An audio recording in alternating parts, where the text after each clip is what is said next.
Jelas ini Ada. untuk melindungi Gibran. Ya, karena siapa lagi yang diuntungkan? Ini kan sama dengan keputusan MK nomor 90 yang dikatakan ini kan untuk anak muda yang kemudian. Tapi kan orang tahu semua lah, orang waras. Kita bukan orang bodoh, Mas. Masyarakat Indonesia cerdas ini kan sudah bisa berpikir itu semua dibuat untuk melanggengkan si anak haram konstitusi itu. Gitu. Bismillahirrahmanirrahim. Assalamualaikum warahmatullahi wabarakatuh. Waalaikumsalam warahmatullahi wabarakatuh. Sobat Madilog, bayangkan sebuah negara yang tegak di atas konstitusi, tapi begitu ringkih, begitu rapuh di hadapan selebar kertas bernama ijazah. Pertanyaan-pertanyaan sederhana kemudian menyeruak ke permukaan. Benarkah sekolahnya di sana? Bagaimana status ijazahnya? Kini bergema di ruang-ruang publik. Di Pengadilan Negeri Jakarta Pusat, sebuah tuntutan sudah berdiri menghadang dan meminta jawaban. Sementara di ruang publik bergema pertanyaan-pertanyaan, jika sekolahnya saja dipertanyakan, bagaimana pula dengan amanah-amanah, legitimasi yang lebih besar yang berada di pundaknya? Sobat Madilog, kita tidak sedang membicarakan pendidikan pribadi seseorang. Kita sedang membicarakan kejujuran di sebuah negara. Dan untuk itu, kami Madilog kembali menghadirkan Mas Roy Suryo dengan sederet keterangan yang tidak harus saya buka di sini. Anda bisa mencari di tempat lain karena beliau sudah sangat terkenal. Terima kasih, Mas Roy. Iya, sama-sama. Terima kasih sudah diundang lagi. Sama-sama. Ya. Kemarin, Komisi Pemilihan Umum itu nyaris terpleset. Ya, saya tidak harus menjelaskan. Sudah kepleset. Sudah kepleset, tapi kemudian kan mungkin mencoba berdiri lagi dan mencoba untuk kembali pada track yang benar. Pertanyaan saya bukan itu. Pertanyaan saya adalah mengapa sampai komisi yang terhormat ini sempat terpleset? Jadi gini, sebenarnya kenapa saya bilang sudah terpleset? Ya. Publik mungkin baru mengetahuinya ketika kemarin hari Senin tepatnya, minggu ini itu heboh ketika KPU ada rapat dengar pendapat RDP di Komisi 2 di DPR RI ya. Dan ketika waktu itu dipertanyakan soal munculnya keputusan KPU nomor 731 tahun 2025 yang ini sebenarnya Mas itu sudah disahkan atau sudah ditandatangani semenjak tanggal 21 Agustus 2025. Jadi sebenarnya sudah lebih dari 20 hari hampir sebulan. Hampir sebulan. Tapi memang belum banyak orang yang tahu karena dia diam-diam aja dan ini sebenarnya kesalahan besar juga. Kenapa baru terbuka setelah pada saat RDP ya, karena maksudnya itu mungkin KPU mau berkonsultasi. Harusnya dia konsultasi dulu ke DPR sebagai komisi yang melakukan pengawasan terhadap KPU karena DPR Komisi 2 itu mitranya adalah KPU. Ini persis seperti ketika KPU tiba-tiba mengesahkan putusan MK yang waktu itu mengesahkan capres. Waktu itu masih cawapres ya, capres dan cawapres. Cawapres nomor 2 Gibran Rakabuming Raka. Waktu itu disahkan masuk gara-gara umur, gara-gara putusan MK 90 waktu itu. Itu tiba-tiba kan langsung diberlakukan begitu saja. Harusnya dia ubah PKPU dulu. Ubah peraturan KPU dulu tentang syarat-syarat usia. Tapi gimana mau mengubah KPU? Karena waktu itu DPR masih dalam kondisi reses. Sampai akhir bulan. Sehingga waktu itu ditabrak. Tabrak tanpa persetujuan DPR, tiba-tiba di jalan. Nah ini juga, ini sebenarnya nabrak persetujuan dari DPR. Untungnya menurut saya saya terima kasih ya teman-teman di Komisi 2 masih agak waras. Masih timbul akal warasnya. Sehingga apa yang dilakukan oleh Komisi Pupu Fafa ini Komisi Pupu. Iyalah, karena ini mau melindungi dia. Jadi bukan KFU ya. Kalau KFU kan komisi kalau begitu pemilihan umum. Bukan komisi Pupu Fafa. Komisi Pupu Fafa. Komisi Pupu Cocok buat saya orang Sunda. Betul. Ini komisi dari orang Sunda ini ya. Komisi Pupu Fafa ini yang kemudian tiba-tiba membuat satu putusan tadi, keputusan nomor 731. Yang intinya keputusan itu judulnya adalah keputusan yang tentang syarat-syarat untuk syarat capres dan cawapres yang tadinya itu terbuka untuk kepentingan publik, cuman tiba-tiba dikecualikan. Artinya orang bisa lihat tadinya ada 16 syarat dari capres dan cawapres yang bisa dibuka, Tapi kemudian dengan adanya keputusan nomor 731 itu kemudian menjadi ditutup dan tidak bisa dibuka oleh masyarakat. Ini fatal kalau menurut saya. Kenapa fatal? Karena syarat-syarat itu antara lain misalnya adalah adanya fotokopi KTP. Oke lah, kalau itu sih mungkin ada data pribadi di situ, ya. Tapi kemudian ada SKCK, gitu, surat keterangan catatan kepolisian. Kemudian ada surat kesehatan dari rumah sakit pemerintah yang disahkan. Kemudian ada juga surat tanda terima LHKPN. Nah, jadi itu pun mau ditutup juga supaya orang nggak tahu. Padahal kan ini penting nih, transparansi ini. Kemudian ada surat keterangan tidak pilot dan kemudian tidak berhutang yang dikeluarkan oleh pengadilan negeri. Kemudian ada syarat juga surat pernyataan tidak sedang dicalonkan sebagai anggota DPR, DPRD, DPD dan lain sebagainya. Kemudian ada surat daftar riwayat hidup yang penting. Kemudian ada daftar SPT, dia surat pajaknya juga harus dilaporkan. Kemudian ada surat pernyataan belum pernah menjabat presiden atau wakil presiden selama 2 kali periode sebelumnya. Nomor 10, itu juga masih ada syarat setia kepada Pancasila dan Undang-Undang Dasar 45. Kalau itu kemudian juga masuk sebagai syarat dikecualikan, kan orang bisa saja nanti dia pindah ke aliran lain, mengatakan saya nggak pernah menandatangani setia kepada Pancasila kok. 11 itu kemudian dia surat keterangan pengadilan negeri menyatakan tidak pernah dipidana lebih dari 5 tahun tuntutannya. Kemudian 12, nah ini yang paling ramai. Sebenarnya ini yang maunya dilindungi, yaitu soal ada fotokopi ijazah atau STTB. Nah, jadi KPU ini, Komisi Pupu Fafa ini, itu tadinya mau mengamankan ini gitu loh. Ya kan, saya harus mengatakan saya suudzon begitu. Karena nggak ada hujan, nggak ada angin kok. Tiba-tiba tidak sedang masa pilpres, tidak sedang masa pemilihan yang itu masih lama, masih 4 tahun lagi. Kok tiba-tiba ketika banyak gugatan soal pertanyaan ijazah mantan presiden dan sekarang wakil presiden, tiba-tiba keluar keputusan ini kan. Terus nomor 13 juga ada tuh syarat. Kalau tadi syarat 12 adalah soal ijazah, 13 soal bebas G30 SPKI misalnya. Kemudian 14 surat pernyataan bermaterai cukup dan kesediaan diusulkan sebagai bakal calon itu.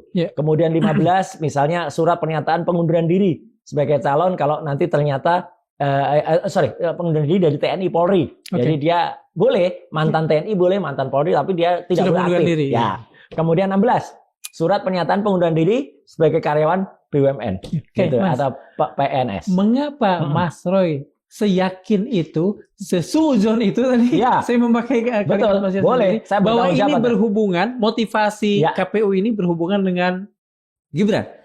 Karena sebenarnya, ini saya buka aja, ada beberapa permintaan dari kami, ya gitu, termasuk dari misalnya ada dari Pak Dr. Bonatua, yang itu meminta ijazah kepada KPU.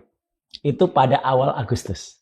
Tahun ini juga? Tahun ini, gitu loh. Jadi kan kami kan ada tim. Kemudian salah satu tim kami, Dr. Bonatua itu mengirimkan surat ke semua KPU. KPU Solo menanggapinya dengan rapat, tapi kemudian memutuskan dengan datanya tidak dalam kuasa kami. Dijawab lagi, kalau Anda tidak menguasai data itu berarti Anda melakukan pelanggaran. Yang dimaksud dengan kuasa itu apa? Datanya ada tapi tidak ada kuasa untuk membukanya. Dia bilang datanya dia ada di situ. Nah, itu pelanggaran terhadap undang-undang kearsipan. Kalau dia melanggar undang-undang kearsipan, dia bisa dipidana 6 tahun. Dia takut akhirnya dia bilang, dia konsultasi ke KPU pusat, akhirnya KPU malah mengeluarkan keputusan ini. Berlaku untuk semua jajarannya. Jadi kan aneh gitu. Tapi ini sebenarnya tidak yang pertama, Mas. Dulu saya juga pernah ngobrol di sini tapi di PSD ketika kasus Sirekap, Sistem Informasi dan Rekapitulasi Pemilu. Waktu itu kami pernah saya bersama tim yang lain waktu itu belum bersama RRT belum sama Respon sama Tifa waktu itu saya masih bersama teman-teman dari ITB masih bersama teman-teman dari UI. Waktu itu kita bedah soal Sirekap ketika program Sirekap itu ternyata memang sudah didesain untuk kemudian menetapkan angka-angka untuk paslon-paslon tertentu. Akhirnya kami curiga karena ada program yang diinjekkan ke dalam program Sirekap itu dan itu dikontrol dari Singapura kepada Allium Computing yang ada di sana atau Alibaba. Dan kami menemukan itu sebenarnya. Jadi ada program kecil yang diinjekkan dan kemudian ketika kami membongkar itu kita minta ke KPU data-data hasil. Waktu itu KPU menolak dan bahkan mengeluarkan keputusan bahwa data-data itu sifatnya tertutup. Tidak boleh dibuka oleh publik. Kan aneh. Data pemilu nggak boleh dibuka. Boleh nggak saya menyela? Dengan kata lain, sampai hari ini Mas Roy sebetulnya tidak percaya dengan hasil-hasil pemilu itu? Tidak. Karena saya tahu pasti itu sebenarnya hasilnya bukan seperti yang sekarang. gitu. Dan itu ada faktanya. Hanya kemudian sampai dengan sekarang itu sebenarnya masih masalah. Kenapa masih masalah? Kami akhirnya lapor itu ke KIP, Komisi Informasi Publik, untuk mendapat data itu. KPU menolak. Akhirnya kita lakukan putus, dan KIP memenangkan kami. Ya, mereka banding. Akhirnya sampai kasasi, sampai MA, dan kami menang. Jadi kami itu harus dapat data CSV dalam bentuk CSV itu dalam format file yang sangat detail untuk tiap TPS. Harusnya kami dapat. Itu sekitar sebulan yang lalu. Saya sendiri datang ke KPU. Dan kemudian KPU sudah harus menyerahkan itu. Tapi KPU masih ngeyel. Ya, waktu itu tidak menyerahkan. Bahkan kami viralkan videonya. Jadi saya datang ke KPU. Kemudian diterima oleh Pusdatin, Pusat Data Informasi. Tapi mereka tidak memberikan itu. Nah, ini pun pasti akan sama lagi nanti. Gitu loh. Kalau kemarin tidak didesak oleh masyarakat. Alhamdulillahnya, Mas, dengan dukungan masyarakat juga yang kemudian kemarin DPR menjadi viral, jadi viral, komentar dimanapun. Bahkan ada satu kalimat yang mungkin membuat KPU takut. Mereka takut dinepalkan. Satu kalimat dari mana itu?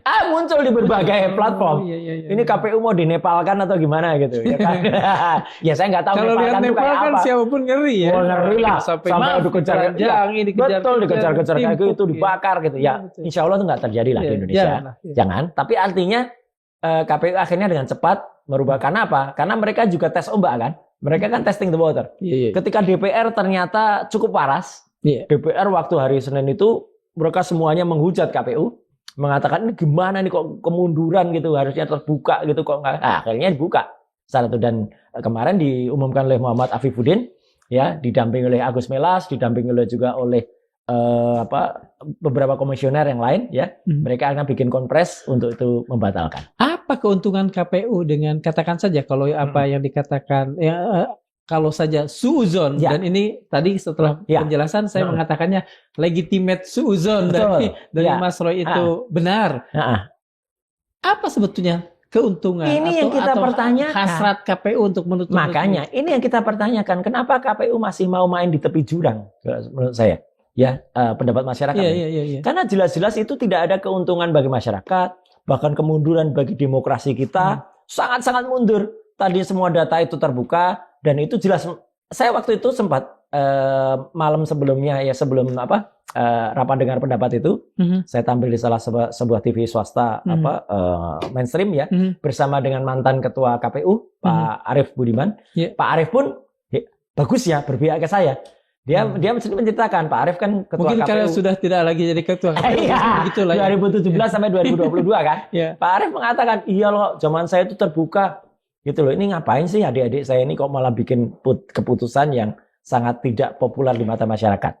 Meskipun waktu itu ada juga lawyer dari Jokowi, Pak siapa itu, Perawinan Negara itu ya Pak Rifai, waktu itu membela betul KPU ini, wah itu ijazah harus saya bilang, Anda sebenarnya salah KPU gitu, karena Anda tuh menabrak Undang-Undang Keterbukaan Informasi Publik Nomor 14 tahun 2008. Meskipun dalam pasal 17 itu ada yang dikecualikan, tapi yang dikecualikan itu adalah hasil dari pendidikan, hasil dari kesehatan, bukan resultnya. Kalau resultnya atau keterangannya itu harus terbuka. Hasilnya boleh itu dikecualikan, angkanya. Tapi kalau resultnya, dan kalaupun itu dikecualikan, di pasal 18-nya di Undang-Undang Keterbukaan Informasi Publik, itu pun di ayat 2, 18 ayat 2, itu pun juga harus dibuka kalau itu digunakan untuk pejabat publik. Kalaupun misalnya dicari undang-undang lain, ada Mas, Undang-Undang Nomor 27 tahun 2022, ya, tentang perlindungan data pribadi.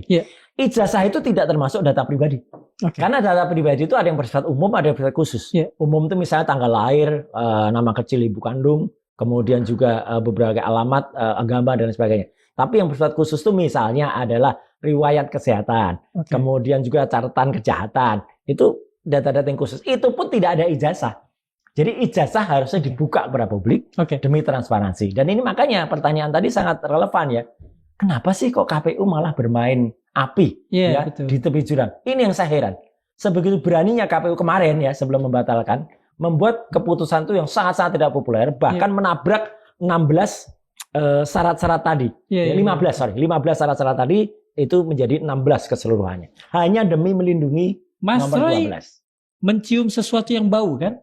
sangat bau. Kalau begitu saya bertanya, Ya. apakah sebetulnya kita mesti mengusut lebih jauh lagi? Setuju. Makanya saya kemarin juga tegas mengatakan, keras ya. Bahkan sini sebenarnya tidak hanya Pak Afifuddin itu kemudian hanya membatalkan, mundur dia.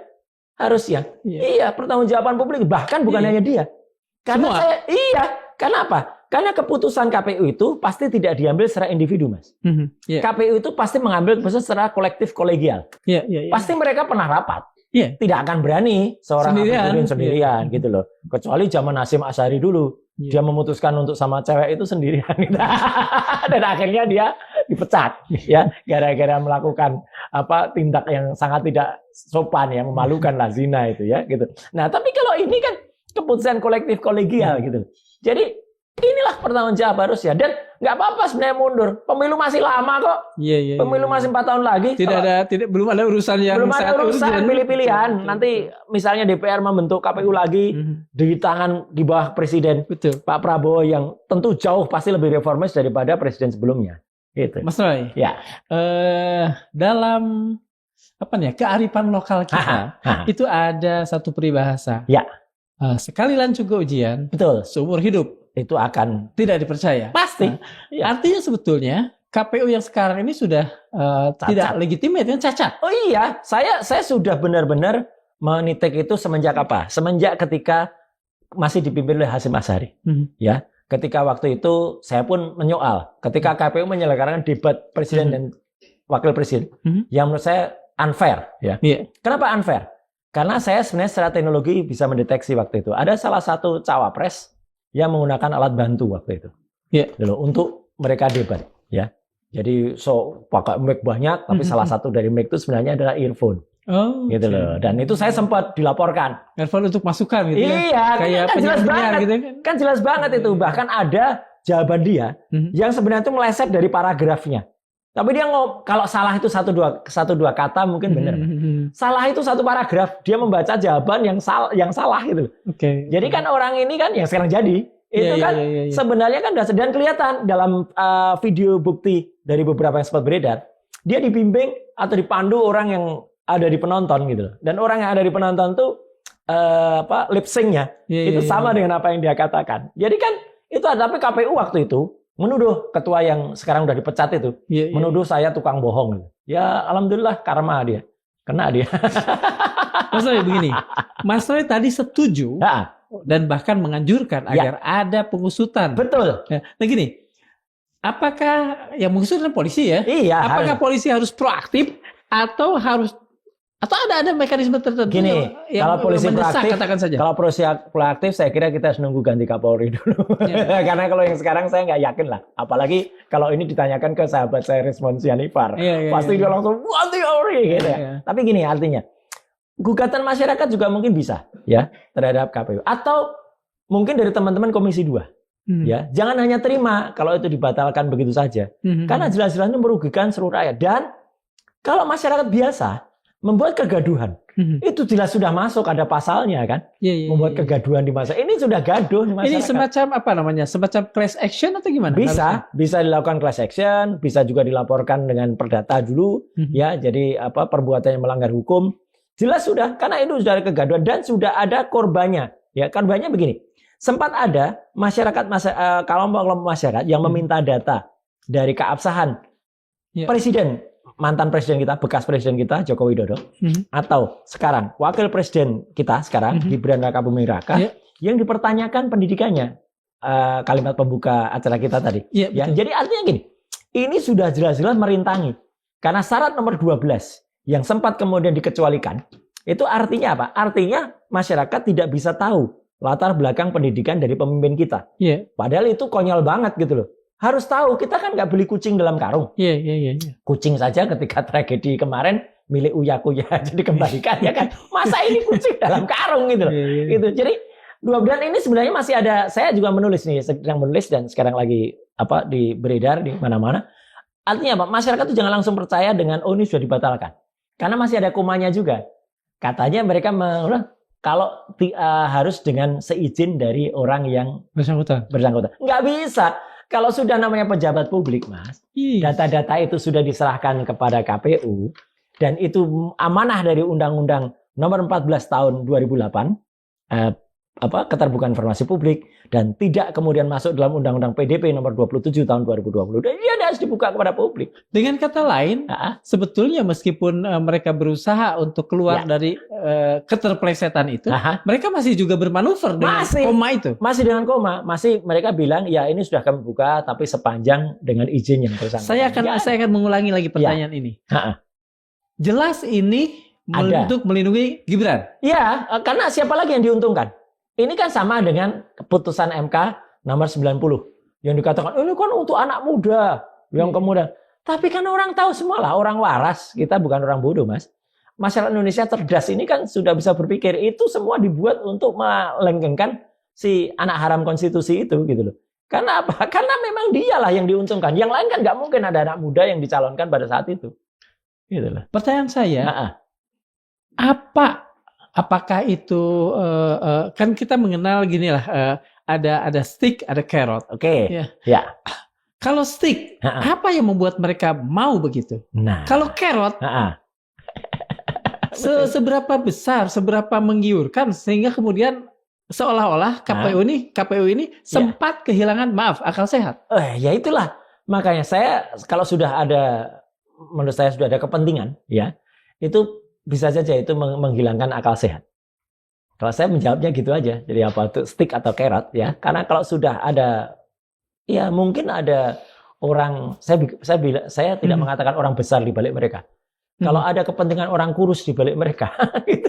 Nah itu bisa saja. Dan orang kurus ini bermain di mana-mana, gitu loh. Masih memegang kendali atas semua kontrol. Bahkan sampai ke kita ngobrol ini baru beberapa menit atau jam yang lalu terjadi reshuffle yang kedua kan, itu Pak Prabowo. Itu pun masih ada orang-orang, masih ada yang dipertahankan, masih ada anak buah dari orang-orang kurus yang dipertahankan. Dan kalau kita lihat dari pembicaraan sebelumnya tadi ya di forum ini, kan juga sahabat saya ya Pak Slamet Ginting kan juga mengatakan kan itu kan meskipun orang-orang itu sudah ditaruh pada posisi yang lebih rendah gitu termarginalkan lah. Ya, tapi masih ada. Jadi mungkin cara Pak Prabowo itu tidak ingin frontal, ingin makan bubur dari samping, tapi kembali ke kenapa mereka mau bertaruh itu, ya menurut saya karena keterpilihan mereka dulu itu masih di rezim yang sebelumnya.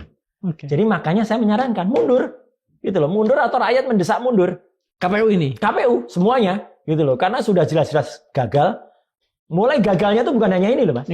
Ketika gagal ketika kemudian menggunakan Sirekap, sistem informasi rekapitulasi, yang terbukti di dalamnya ada program dan diinjekkan ke dalamnya, yang kemudian itu mengatur angka-angka. Ya, tujuan saya ini memang serius, tetapi itu memang ada ada telaahnya. Artinya ketika ini terbuka, Mas Roy pun siap mempertanggungjawabkan.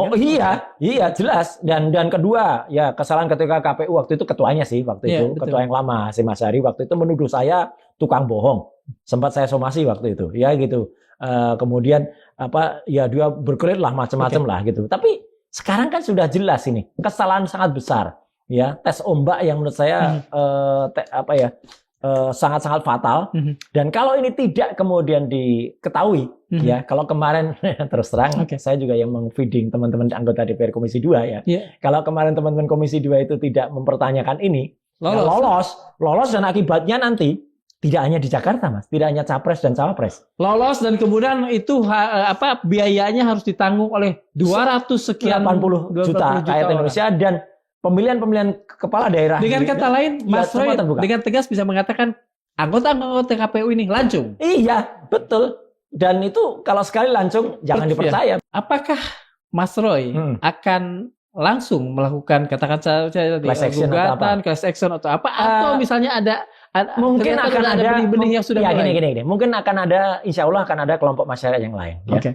Saya mungkin akan digunakan sebagai ahli aja, bukan aku yang karena secara kompetensi saya bukan orang yang bergerak di bidang itu. Dulu saya di DPR juga bukan di Komisi 2. Kecuali saya dulu di Komisi 2, saya langsung sama seperti ketika misalnya ada tentang Undang-Undang Keterbukaan Informasi Publik, itu ditangani di Komisi 1. Ada tentang PDP. Nah, nanti saya bisa menjadi ahli yang memberikan soal itu karena kebetulan saya juga dulu yang ikut menyusun 2 undang-undang itu juga gitu. Tapi kalau soal status KPU, kemudian soal nasib komisioner KPU, menurut saya biar masyarakat yang lain dan biar yang berkepentingan. Artinya stakeholder yang berkepentingan yaitu masyarakat dan calon-calon pemimpin di daerah, calon-calon pemimpin nasional. Karena saya sekali lagi Mas, kalau kita sih pinginnya husnuzon, berpraduga baik. Iya, betul. Tetapi saya harus suudzon kan apa? Kita kan juga dengar kan, ada seorang yang sebenarnya orang ini sudah terlalu tua lah untuk memberikan saran pendapat, tapi yang masih saja berkomentar, ya gitu. Yang dia mengatakan, oh bisa jadi nanti mantan presiden itu nanti masuk lagi, gitu loh. Dipilih lagi di 2029 karena akan mengubah syarat tadi. Nah kalau dari syarat 16 syarat itu salah satunya adalah ada syarat bahwa dia tidak boleh mencalonkan lagi untuk kedua kalinya. Tiba-tiba syarat itu diganti. Bisa jadi nanti mantan presiden atau bekas presiden yang sudah 2 kali nanti boleh nyalon lagi. Nah ini kan bahaya gitu. Dan ide itu ada Mas. Itu yang harus diwaspadai. Kita geser ke persoalan yang lain nih. Ya. Sebetulnya bukan persoalan yang lain. Ya sama sih, orangnya juga sama lagi. Orang yang bermasalahnya sama.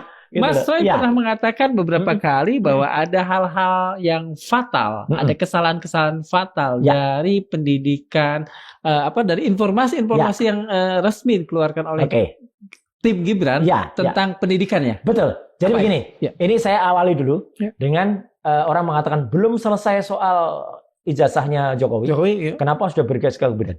Saya katakan Mas, pendidikannya Jokowi sudah selesai, finish. Dengan terbitnya buku Jokowi's White Paper yang 700 halaman yang kami susun. Saya, Dr. Rismond. Oh ya, saya belum dapat itu. Iya, sama. Saya pun juga nggak kebagian demi masyarakat dulu. Karena ini membuktikan ya Mas, tidak ada bohir di kami. Kalau ada bohir, kami akan cetak buku itu 10.000 eksemplar dan itu pasti habis. Sekarang kami baru mencetak 3.000 saja, itu pun sudah habis dan kemudian yang PO pun masih banyak banget. Tapi ini jangan dianggap ini kayak dulu yang pernah janji ada pesanan 6.000 SMK. Ya, gitu. Jadi kalau antri 2-3 tahun lagi. Enggak, kalau ini beneran. Ya, kalau Anda PO Anda dapat. Nah, jadi kalau ada bohir pasti udah ada. Dan kami pun mencetak buku itu dengan urunan, dengan berapa yang sudah pesan kita cetak. Nah, artinya gini. Ketika buku itu keluar, ya sudah selesai. Dan bukan hipotesis lagi, simpulan kami jelas. Ijazah yang kemudian diwujudkan dengan tidak adanya skripsi yang skripsi yang kemudian diuji dan disahkan. Skripsinya 99,9% palsu. Berarti ijazahnya pun palsu. Udah, jadi itu selesai, udah.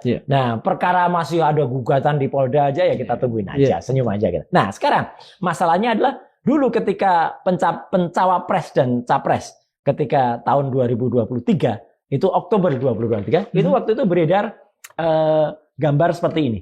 Ini banyak banget ini. Ini resmi kita ambil dari website Antara ya. Dan kemudian ini digunakan sebagai publikasi di pemilu 2024 lalu. Di sini kita lihat, kita nggak usah mempertanyakan pendidikannya Pak Prabowo ya. Itu jelas dari luar negeri, dari mana.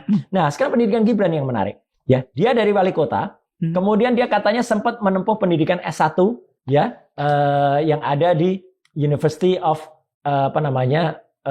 MDIS ya gitu. Jadi di sini tertulis Management Development Institute of Singapore. Ya. Kemudian S2-nya adalah dari University Technology of Sydney. Ya. Nah, ini lucu.